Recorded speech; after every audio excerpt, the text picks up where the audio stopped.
Bonjour, mon nom est Abdeljalil Metioui. Je suis professeur au département de didactique à l'UQAM, l'Université du Québec à Montréal. Et je m'intéresse, je travaille dans le domaine de la didactique des sciences. Et bien entendu, comme tout le monde, on ne peut pas passer à côté des technologies de l'information et de communication. Donc, pour le moment, je travaille avec des collègues dans d'autres universités, entre autres avec un professeur de l'université virtuelle de Tunis, à Tunis, et un autre professeur qui est Louis Trudel de l'université d'Ottawa. Alors, on mène des projets ensemble qui ont pour objet de faciliter l'enseignement des sciences en recourant aux technologies informatiques.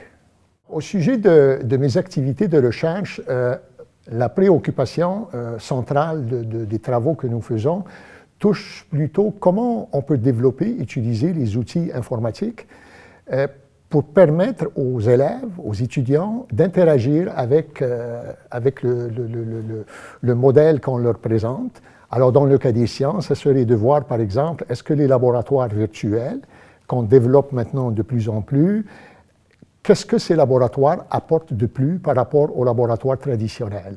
Alors, ça, c'est une des questions qui nous préoccupe. La deuxième question qui nous préoccupe, c'est de dire comment l'utilisateur va interagir avec le logiciel qu'on lui présente. Alors, les recherches actuelles, les chercheurs sont unanimes pour dire qu'on ne peut pas le faire si on ne tient pas compte du modèle de l'apprenant ou de l'utilisateur. Donc ça, c'est un gros défi.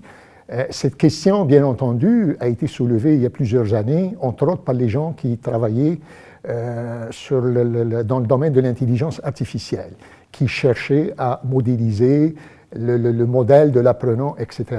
Mais dans le domaine de la didactique des sciences, qui est mon domaine, malheureusement, il y a encore beaucoup de choses à faire parce que ce type de didacticiel, de logiciel, on parle souvent de logiciels de simulation interactifs, il reste encore beaucoup à développer et surtout, une autre question qui se pose, c'est l'accessibilité à ces outils-là, ces logiciels qui, malheureusement, soit ça profite beaucoup plus pour l'instant aux chercheurs, mais que pour les enseignants, pour les utilisateurs, l'accessibilité n'est pas encore quelque chose d'acquis dans notre système de l'éducation.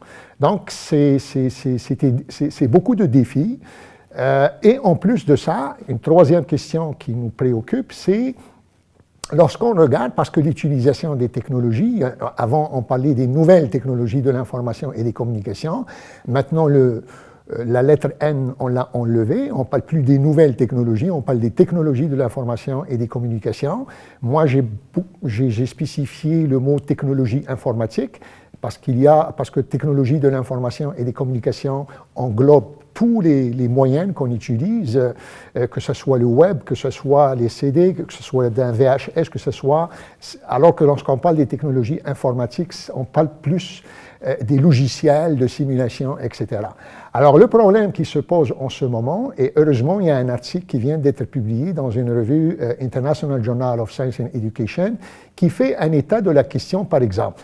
Tout ce qu'on trouve sur le web et qui touche les sciences, c'est comment peut-on savoir les points forts et les points faibles de ces données qui sont là pour savoir quel est leur impact sur le problème qui nous préoccupe, qui est celui de l'apprentissage, c'est-à-dire l'apprentissage de telle sorte que l'utilisateur puisse construire à partir de ces représentations, et ça c'est un des points qui nous préoccupe beaucoup.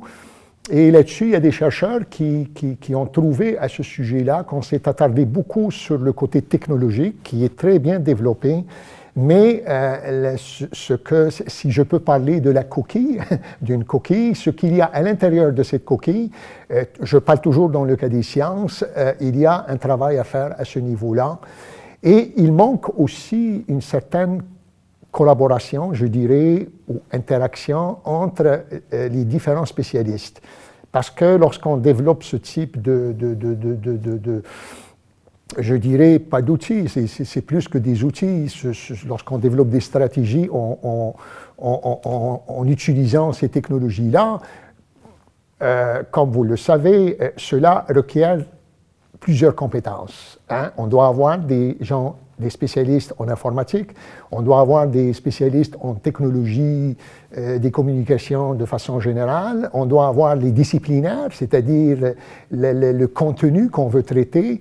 Et à ce niveau-là, je pense que nous avons nous avons encore un chemin à faire pour que chacun de ces spécialistes puisse, si vous permettez l'expression, mettre un peu de l'eau dans son verre de vin afin que ça soit réellement un travail de groupe, un travail de vraie interdisciplinarité. Et comme vous le savez, c'est pas toujours facile.